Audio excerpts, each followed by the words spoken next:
کیجئے، شادی سے زیادہ بابرکت چیز اور کون سی ہو سکتی ہے؟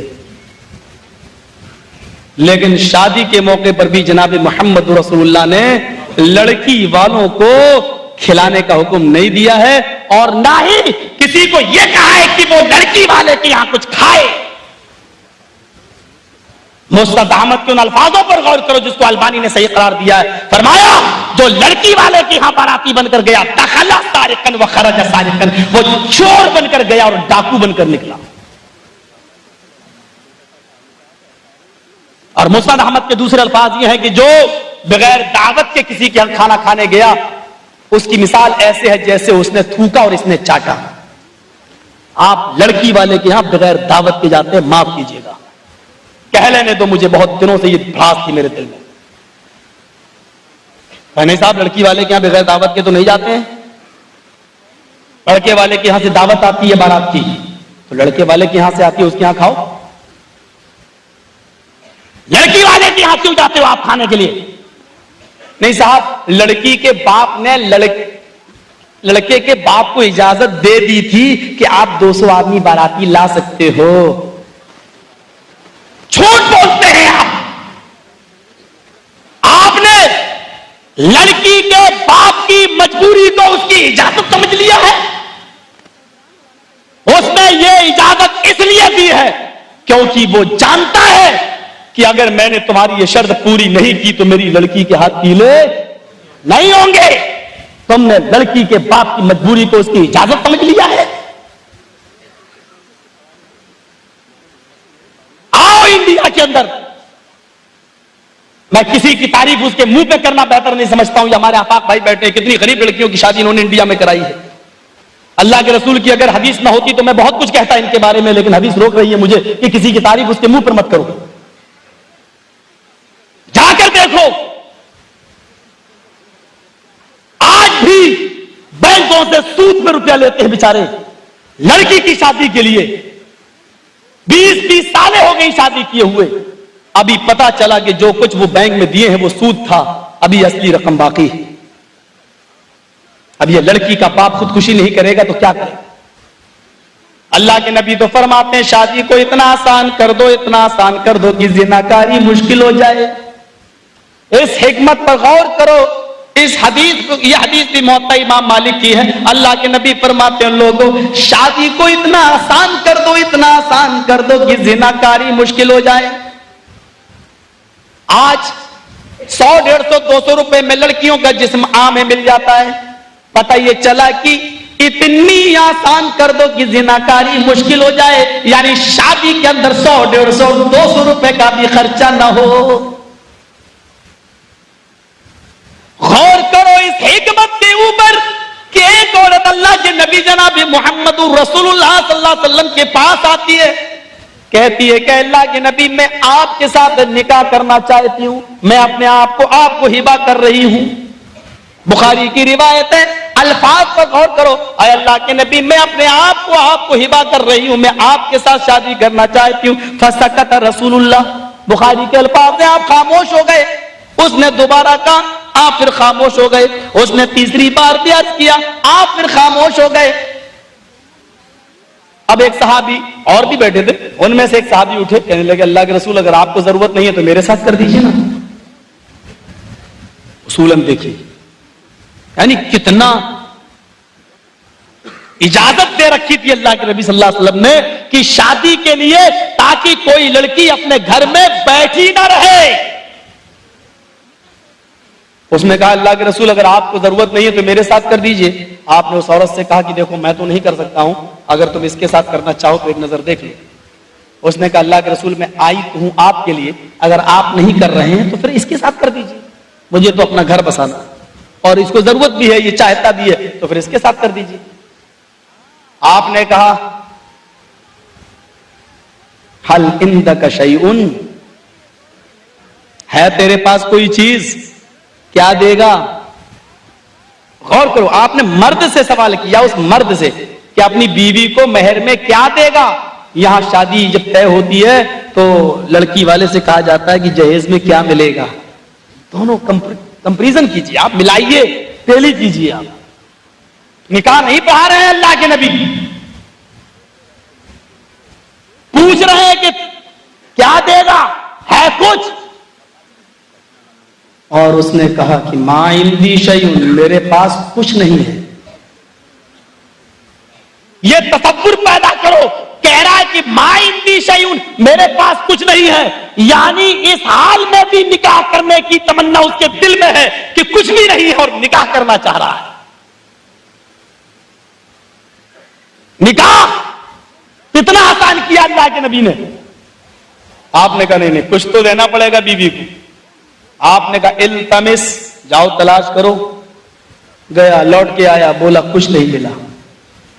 آپ نے کہا دوبارہ جاؤ، التمس خاتما من الحدید، لوہے کی انگوٹھی مل جائے تو وہی لے آؤ۔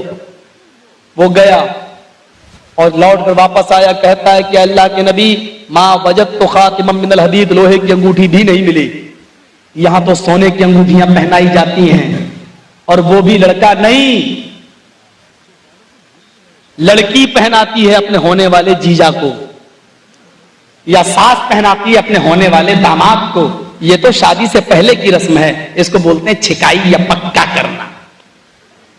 یہ اسلام میں اکا پکا نہیں ہے، یہ ہمارے معاشرے میں اکا پکا ہے۔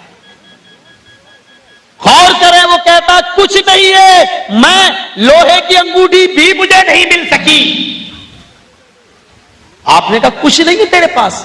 کہنے لگا ہاں یاد آیا، ایک چیز ہے، بخاری کے الفاظ۔ کہا کیا ہے؟ کہنے لگا عندی ازار، ایک لنگی ہے۔ پورے گھر کا اثاثہ کیا ہے؟ یا تو جب تک 20 جوڑے نہ ہوں لڑکی کو دینے کے لیے شادی نہیں ہوگی، اور وہ بھی شادی کے دن پہنے کی وہ الگ، دوسرے دن پہنے کی وہ الگ، تیسرے دن پہنے کی وہ الگ۔ لگنی چاہیے کہ ہاں شادی لڑکی کی نہیں مہرانی کی ہوئی ہے، لگنی چاہیے۔ اس سادگی کے چرچے آج تک ہو رہے ہیں۔ دیکھیے ذرا، ہم اپنی بیٹیوں کو دھوم دھام سے شادی کر دیتے ہیں، اس کے چرچے کتنے دن تک رہتے ہیں ذرا بتاؤ؟ اس سادگی کے چرچے 1400 سال کے بعد آج بھی ہو رہے ہیں۔ کہا اللہ کے رسول ایک لنگی ہے، کیا کرتے ہو؟ سوتا ہوں تو باندھ لیتا ہوں، پہن لیتا ہوں۔ آپ نے فرمایا اپنی بیوی کو مہر دے دو گے؟ بولا آدھی دے دوں گا، پوری نہیں دے سکتا۔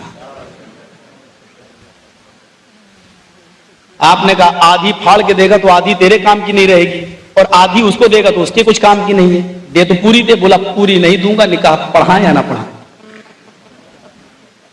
نہیں ہوگا۔ جانے لگا۔ آپ نے کہا ادھر آؤ، کہاں جا رہے ہو؟ کہا اللہ کے رسول کچھ نہیں ہے۔ آپ نے فرمایا اگر محمد رسول اللہ صلی اللہ علیہ وسلم کی شریعت میں تیرے لیے راستہ نہ نکلا تو کون سی شریعت تیرے لیے راستہ نکالے گی؟ اگر اسلام کے اندر تیرا راستہ نہ نکلا تو کون سا مذہب ہے جو تیرے لیے راستہ نکالے گا؟ آپ نے اس سے پوچھا اچھا بتا تجھے قرآن کتنا یاد ہے؟ اس نے کہا اللہ کے نبی پھر سے پوچھئے، کیا پوچھ رہے ہیں؟ کہا تمہیں قرآن کتنا یاد ہے؟ کہا اللہ کے نبی مجھے سورہ ملک یاد ہے، مجھے سورہ حاقہ یاد ہے، مجھے سورہ قیامہ یاد ہے، مجھے سورہ حشر یاد ہے، مجھے سورہ منافقون یاد ہے، مجھے سورہ طلاق یاد ہے۔ اس نے 8-10 سورتوں کے نام گنا ڈالے۔ آپ نے فرمایا اتنی سورتیں تمہیں منہ زبانی یاد ہیں؟ کہاں اللہ کے نبی پھر بھی تم کہتے ہو کہ ما عندی شیء، میرے پاس کچھ نہیں ہے۔ کہا اتنی صورتیں تمہیں یاد ہیں؟ کہاں اللہ کے نبی اتنی صورتیں یاد ہیں؟ آپ نے کہا عورت تجھے بھی یہ صورتیں یاد ہیں؟ کہنے لگی اے اللہ کے نبی نہیں۔ آپ نے فرمایا اے عورت اگر میں انہی صورتوں کو مہر بنا دوں اور تیرا شوہر نکاح کے بعد تجھے یہ صورتیں یاد کرا دے اور یہی صورتیں تیرے لیے مہر بن جائیں تو کیا تو اس مہر کو قبول کر لے گی؟ کھڑی ہو گئی، چیخ کر کہتی ہے اے اللہ کے نبی جس عورت کے نکاح میں قرآن کی صورتیں مہر بن جائیں اس سے زیادہ بابرکت اور پاکیزہ نکاح کس کا ہو سکتا ہے؟ کیا تعلیم دی تھی جناب محمد رسول اللہ صلی اللہ علیہ وسلم نے؟ پوچھ رہے ہیں کہ مہر دینے کے لیے کیا ہے؟ جب تک مہر متعین نہیں ہو گیا نکاح نہیں پڑھایا۔ ابھی اگر میں 80 سال کے بڈھوں کو کھڑا کر کے پوچھوں مہر دیا تو کہیں گے نہیں. ابھی تک اگر پوچھوں تو کہیں گے نہیں. مسئلہ یاد رکھو، میں اس طریقے کی بات کہنے نہیں چاہتا تھا، لیکن آج جب جذبات کی راہ میں بہہ رہا ہوں تو کہہ دیتا ہوں، بغیر مہر دیے ہوئے آپ کی بیوی آپ کے لیے حلال نہیں ہے. نوٹ کر لو میری بات کو. آپ کی بیوی آپ پر اسی وقت حلال ہوگی جب آپ اس کو مہر دے دیں گے. یہ الگ بات ہے کہ بیوی مہر نہ لے، یہ الگ بات ہے کہ بیوی 2-4 سال کے لیے آپ کو مہلت دے دے. یہ بیوی کا اختیار ہے، وہ چاہے تو 2-4 سال کے لیے مہلت دے دے، 10-20 سال کے لیے مہلت دے دے، یا وہ چاہے تو بالکل معاف کر دے. آپ اس سے معاف نہیں کرا سکتے ہیں. ایک نکاح پڑھایا میں نے انڈیا میں، بھوپال کے اندر. میں نے کہا کہ چل مہر کتنا ہوگا؟ کہنے لگا لکھ دو 50,000. میں نے کہا پہلے لے کے آؤ. میں نے کہا لے کے آؤ. بولا تمہیں کیا مطلب، میں اپنی بیوی کو دے دوں گا؟ میں نے کہا نا، میں نہیں پڑھاؤں گا ایسے نکاح. مہر لاؤ پہلے 50,000. بولا میں دے دوں گا. میں نے کہا بارات لے کے آئے ہو نا، دکھانا چاہتے ہو نا کہ دیکھو میری حیثیت ہے 50 لاکھ. نیت یہ ہے کہ مجھے دینا ہی نہیں ہے. 50 لاکھ لکھوا لو، 50,000 لکھوا لو، 1 لاکھ لکھوا لو، تمہیں دینا ہی نہیں ہے. اگر دینا تو لے کے آؤ. میں بھی بگڑ گیا. لڑکی والے بولے صاحب معاملہ بگڑ جائے گا. میں نے کہا جاؤ کسی اور قاضی کو بلا لو، میں نہیں پڑھاؤں گا نکاح. اس نے 50,000 کہا، لکھو پہلے لو نقد. آخر کار معاملہ ٹوٹا، ٹوٹتے ٹوٹتے 5,000 پہ آ گیا. 5,000 روپے پہ. بہت سے لوگ ہوتے ہیں اپنی باراتیوں میں اپنی شان و شوکت دکھانے کے لیے، دیکھو 50,000 چرچے ہوں گی کتنا دیا، اور پوچھو دیا نہیں. 80 سال کے بڈھے جو یہاں بیٹھے ہیں نا اور انہوں نے مہر نہیں دیا، وہ سن لیں، آج سن لیں. اگر ان کا مہر 50 سال پہلے اگر انہوں نے شادی کی تھی اور 1,000 روپیہ مہر تھا، آج مولوی جرجیز کی تقریر سن کر وہ اپنی بیوی کو مہر دینا چاہتے ہیں تو 1,000 روپے میں چھٹکارا نہیں ملے گا ان کو. مسئلہ نوٹ کر لو. سکہ رائج الوقت لکھا ہوتا ہے. 1,000 روپیہ جو آپ کا 50 سال پہلے مہر تھا، آپ کو یہ دیکھنا پڑے گا کہ 1,000 روپے میں 50 سال پہلے سونا کتنا آتا تھا. آج آپ کو اپنی بیوی کو اتنا سونا دینا پڑے گا، 1,000 روپیہ نہیں. پھر بھی مرے. یہ کیا ہوا؟ ہم تو دینا چاہتے تھے. 1,000 روپے کی ویلو اب وہ نہیں رہی جو 50 سال پہلے تھی. یہ سود نہیں ہے، اسی لیے سونے کو معیار بنایا ہے. زکات کا، نصاب کا، سونے کو چاندی کو معیار بنایا ہے، نصاب بتایا ہے. آج آپ اتنا سونا دیں گے جتنا سونا 1,000 روپے میں 50 سال پہلے آتا تھا. آپ کا نکاح 20 سال پہلے ہوا ہے اور آپ کا مہر 2,000 روپے تھا، تو آپ 20 سال بعد 2,000 روپے نہیں دیں گے، بلکہ 20 سال پہلے یہ دیکھیں گے کہ 2,000 روپے میں سونا کتنا آتا تھا. آج آپ اتنا مہر، آج اتنا سونا آپ دیں گے اپنی بیوی کو. یہ کوئی جھاڑو کی سیکھ نہیں ہے جب چاہو تب توڑ کے پھینک دو، جو چائے پر چونی کی دکان جو مرضی آئے کریں، جو نہ کریں. عورت کا حق ہے یہ مہر، اور اسی کی بنیاد پر اللہ تعالیٰ نے کہا کہ تم نے اللہ کے کلمے کے ذریعے ان کی شرمگاہوں کو اپنے اوپر حلال کیا ہے. معمولی بات نہیں ہے مہر. پتہ نہیں نوجوان شادی کیوں نہیں کرتا ہے. مجھے ایک دلچسپ حدیث یاد آ رہی ہے، میں پہلے ریفرنس دے دوں مسند احمد کے حوالے سے. ناصر الدین البانی نے صحیح قرار دیا. ہم کہتے ہیں اپنے پیروں پہ کھڑے ہو جائیں تب دیں گے، تب شادی کریں. یہ کہاں کا مسئلہ بھائی؟ مولوی صاحب ہم گھر میں بیٹھے ہوئے ہیں، بھی پڑھ رہے ہیں، لکھ رہے ہیں، کاروبار نہیں ہے، جب اپنا کھانے کو ہے نہیں اس کو کہاں سے کھلائیں گے؟ تم کھلاؤ گے؟ مسند احمد کی صحیح روایت ہے. اللہ کے نبی کے پاس ایک نوجوان آیا کہ اللہ کے نبی میں صبح کھاتا ہوں تو شام کو نہیں ملتا، شام کو ملتا ہے تو صبح نہیں ملتا، ایک ٹائم بھوکا رہتا ہوں، کیا کروں؟ اللہ کے نبی کوئی کام بتائیے مجھے. تو اللہ کے نبی نے کہا کہ شادی ہو گئی؟ کہا نہیں. کہا شادی کر لو. بولا کیا شادی کر لوں؟ اپنا کھانے کو ہے نہیں اس کو کہاں سے کھلاؤں گا؟ کہا وہ کھلائے گا، تو نہیں کھلائے گا، اس لیے تو تیرے گھر میں غریبی ہے، جا شادی کر لے، انشاءاللہ برکت ہو. اس نے کہا کہ اللہ کے نبی کہہ رہے ہیں تو ہوگی. گیا اور کر ڈالا شادی. اس نے شادی کر لی. 15 دن کے بعد آیا. آپ نے پوچھا کیا حال ہے نوجوان؟ شادی کرا کے حال پوچھ رہے ہیں اللہ کے نبی میرا؟ کہا کیوں، کیا ہوا؟ برکت نہیں ہوئی؟ کہا برکت تو چھوڑیے، وہ ایک ٹائم کا کھانا جو پہلے مجھے مل جاتا تھا وہ بھی کھسک کر ادھر پہنچ گیا، میں دونوں ٹائم بھوکا مر رہا ہوں۔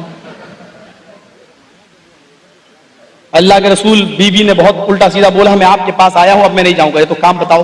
میں نہیں جاؤں گا، مر رہی بھوکی مرے، آپ نے شادی کرائی، میں نے نہیں کی۔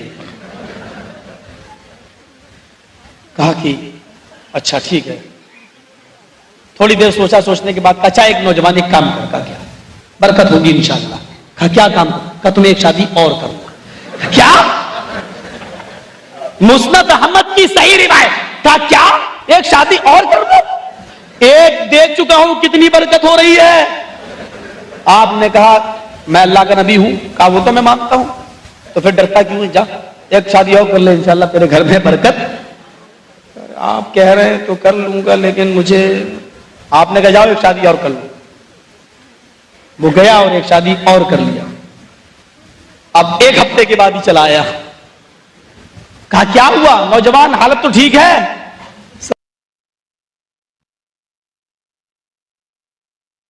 سر نیچے۔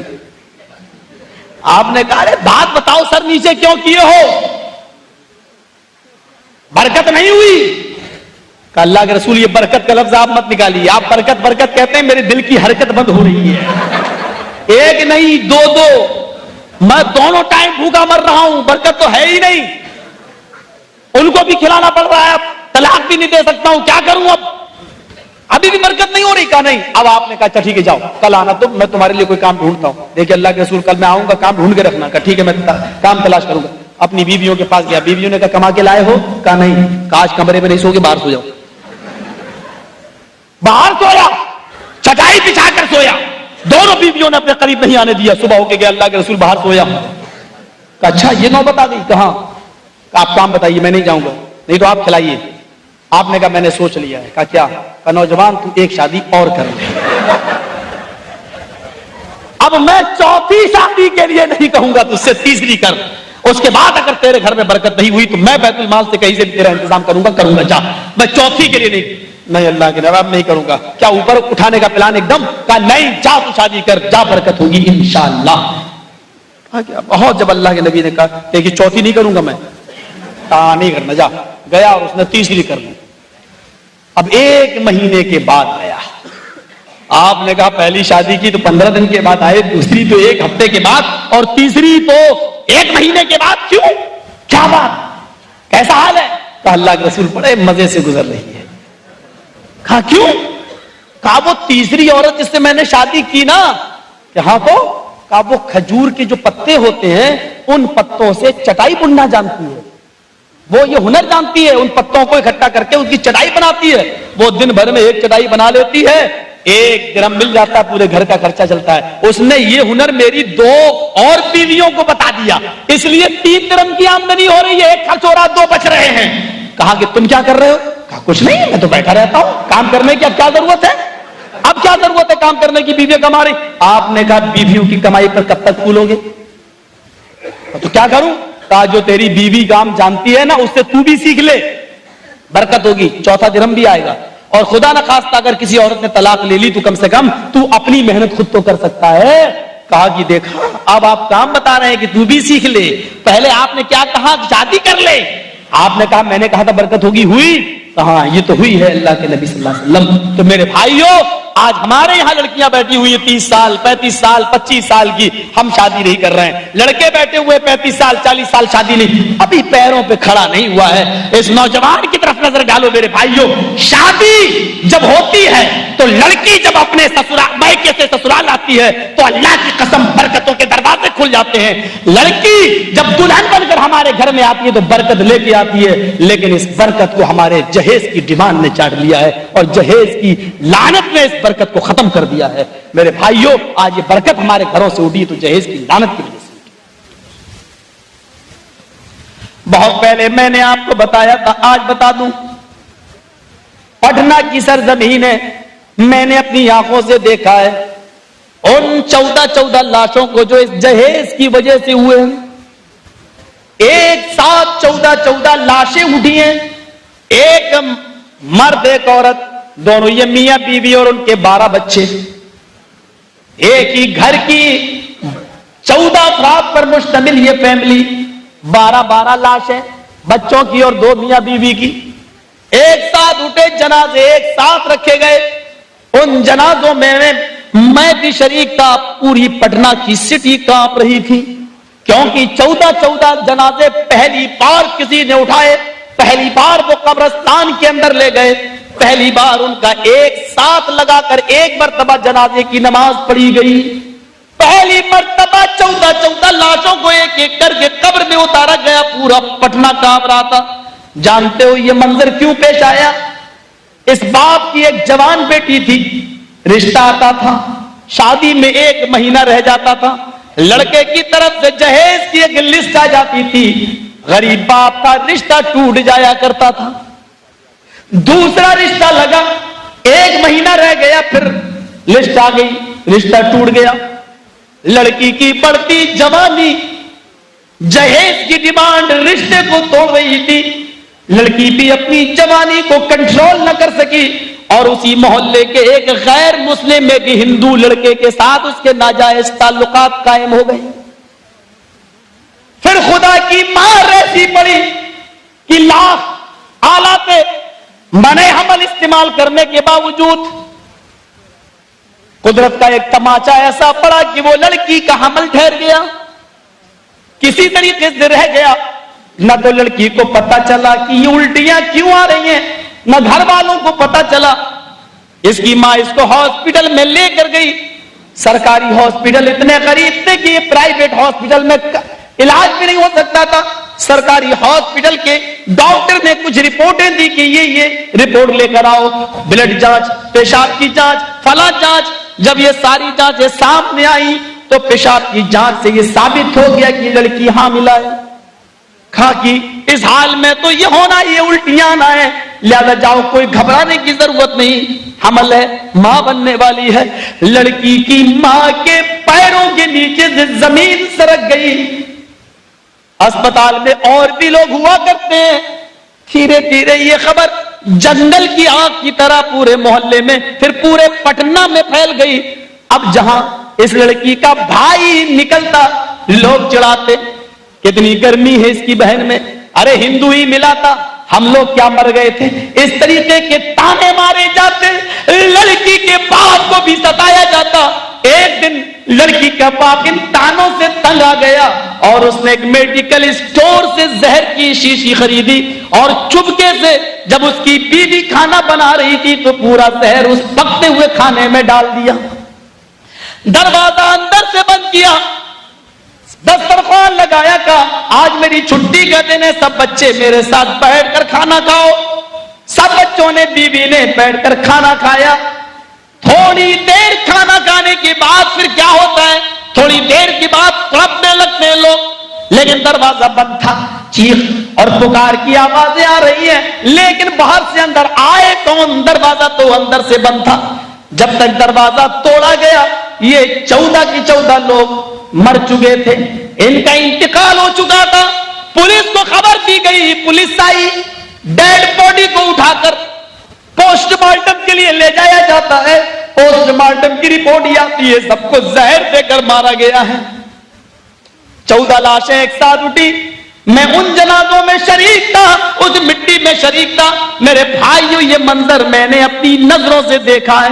اگر جہیز کی ڈیمانڈ اور لسٹ اس لڑکی کے باپ کو نہ دی جاتی تو آج یہ لڑکی بھی زندہ ہوتی، آج اس کے باپ بھی خوشیاں منا رہے ہوتے، آج وہ نانا ہوتے، آج کوئی دادا ہوتا، یہ کسی کی ماں ہوتی، کوئی کسی کا بیٹا ہوتا۔ یہ 14 لاشیں اٹھی تو یہ دین ہے اس بدترین جہیز کی، یہ لعنت ہے اس بدترین جہیز کی۔ میرے بھائیوں جس کو آج جہیز فاطمہ کے نام سے یاد کیا جاتا ہے کہ اللہ کے نبی نے بھی اپنی بیٹیوں کو دیا ہے، حضرت فاطمہ کو دیا ہے، کیا جب آپ کو کہ قیامت کے دن کیا میرا نبی انصاف کا مرڈر کرنے والا تھا، کیا میرا نبی غیر عادل تھا، اپنی ایک بیٹی فاطمہ کو جہیز دے اور اپنی 3 بیٹیوں کو وہ کچھ بھی نہ دے؟ میرے بھائیوں کیا وہ غیر منصف تھا، کیا وہ انصاف کرنے والا نہ تھا، کیا اس کے دل میں بھی سکتا تھا کہ میں اپنی بیٹیوں کو کے درمیان انصاف نہ کروں، فاطمہ کو سب سے زیادہ چاہتا ہوں، سب سے زیادہ اسی کو دوں اور بیٹیوں کو محروم کر دوں؟ کیا یہ خیال نبی کے دل میں بھی آ سکتا تھا؟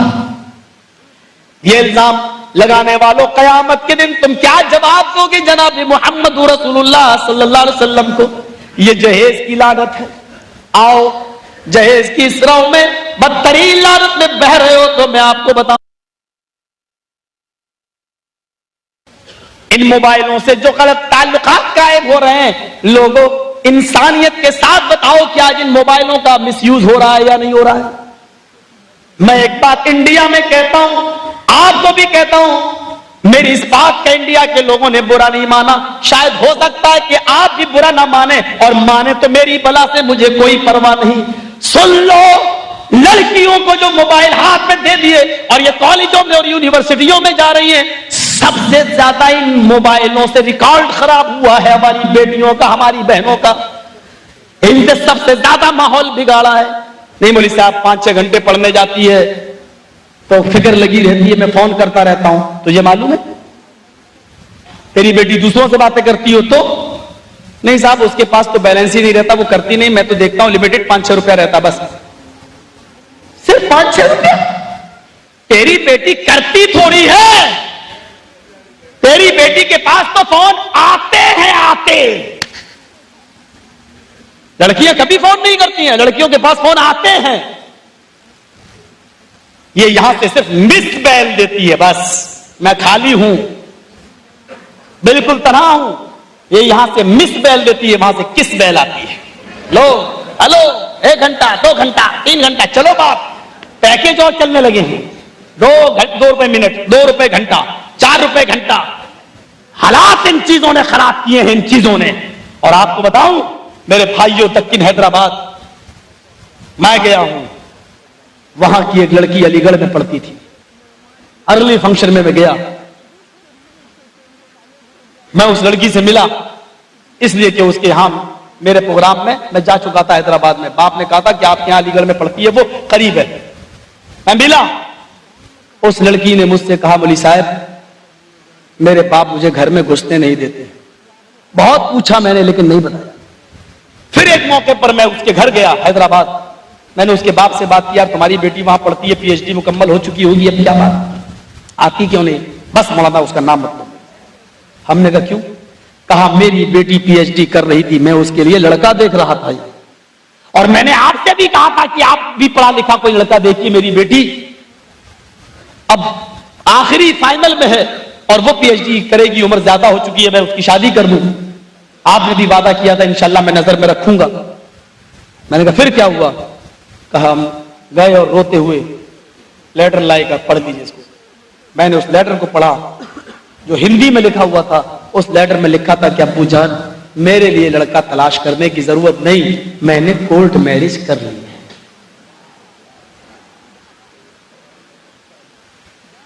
3 سال گزر گئے، 4 سال گزر گئے، اس لڑکی کی شادی امرتسر میں ہوئی، اس لڑکا ہندو تھا۔ ایک موقع پر میرا پروگرام امرتسر میں ہوا، اشتہار لگے ہوئے تھے، اس لڑکی کو کسی طریقے سے پتا چل گیا کہ مولانا جرجی صاحب آ رہے ہیں، اس نے مجھے فون پہ بات کی۔ اس وقت میرے گھر میں وہ فون رکھا ہوا تھا جو ڈبے کی شکل میں لینڈ لائن، میں نے کہا میں تم سے نہیں مل سکتا۔ اس نے مجھ سے کہا یہ میرے گھر کا نمبر ہے، مولانا آپ کو اللہ کا واسطہ 10 منٹ کے لیے آپ مجھ سے مل لیجیے، لیکن میرے گھر نہ آئیے، میں تنہائی میں آپ سے ملنا چاہتی ہوں، میں اپنے درد بھری ایک داستان آپ کو سنانا چاہتی ہوں۔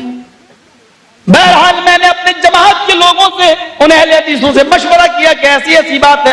ان لوگوں نے کہا بہت اچھی بات، اگر ہندو لڑکا ہے اور لڑکی مسلمان ہے اور وہ آنا چاہتی ہے، کچھ بات کرنا چاہتی ہے تو شوق سے، میں نے کہا فلاں کے گھر پہ آ جاؤ، ایڈریس اس کو دیا اور وہ بیچاری چلی آئی۔ کہتی مولوی صاحب کسی طریقے سے میرے باپ کو راضی کر لو، میرے باپ کو منا لو، میں لڑکا چھوڑنے کے لیے تیار ہوں۔ میں نے کہا وجہ کیا ہے؟ مولانا میں نے نکاح تو کر لیا جوانی کے جذبات میں، یہ لڑکا اس نے پہلے وعدے کیے تھے مجھ سے کہ میں تمہارے ساتھ ایسا کچھ نہیں ہونے دوں گا، تم اپنی نماز پڑھنا، روزے رکھنا، لیکن جب سے میں یہاں آئی ہوں نہ یہ مجھے نماز پڑھنے دیتا ہے نہ روزے رکھنے دیتا ہے. میری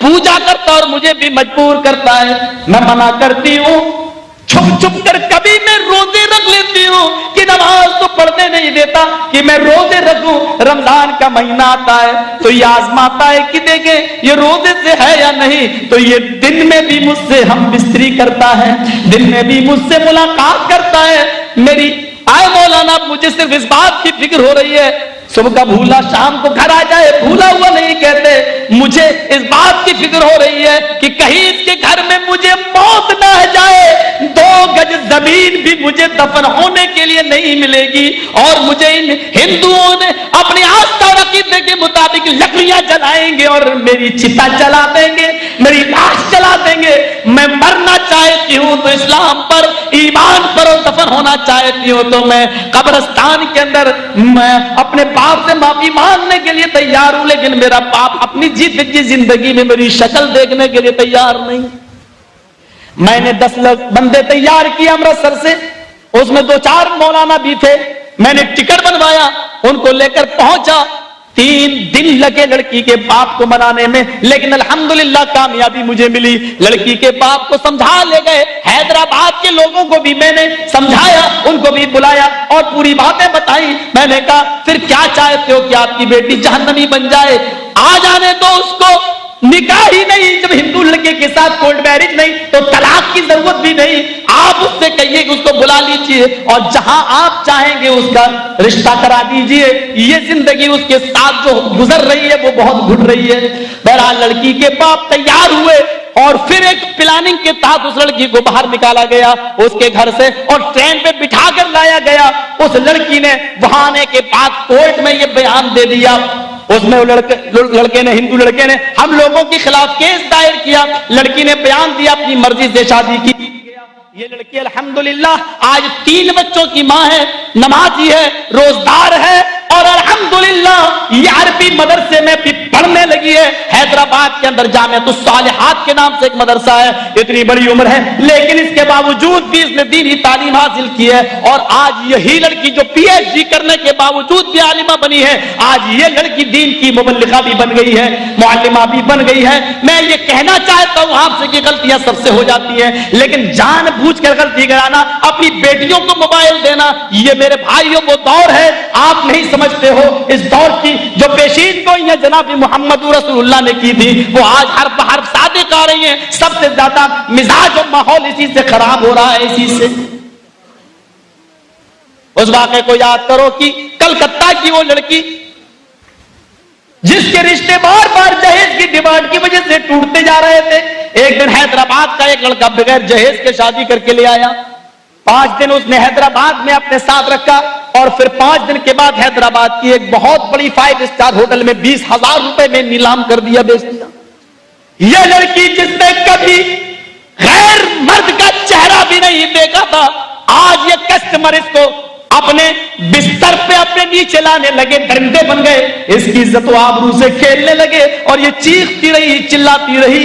ایک مسلمان بھی آیا, وہ بھی اس کے جسم کا سوداگر تھا, لیکن نہ جانے اس لڑکی کے آنسوؤں سے اس کے دل میں کیسا رحم آ گیا. اللہ یہ اسباب نکالتا ہے. بہرحال اس لڑکی کی اس نے درد بھری داستان سنی. لڑکی نے لیٹر لکھا اور کہا یہ میرے گھر تک پہنچا دینا, پڑھنا نہیں. وہ کہنے لگا کہ انسانیت کا ایک دوسری شکل بھی ہوتی ہے, ہر انسان درندہ بن کر تمہارے پاس نہیں آتا ہے, انسان کا ایک روپ بھائی بھی ہوتا ہے. میری بہن, آج کے بعد تم میری بہن, میں تمہارا بھائی ہوں.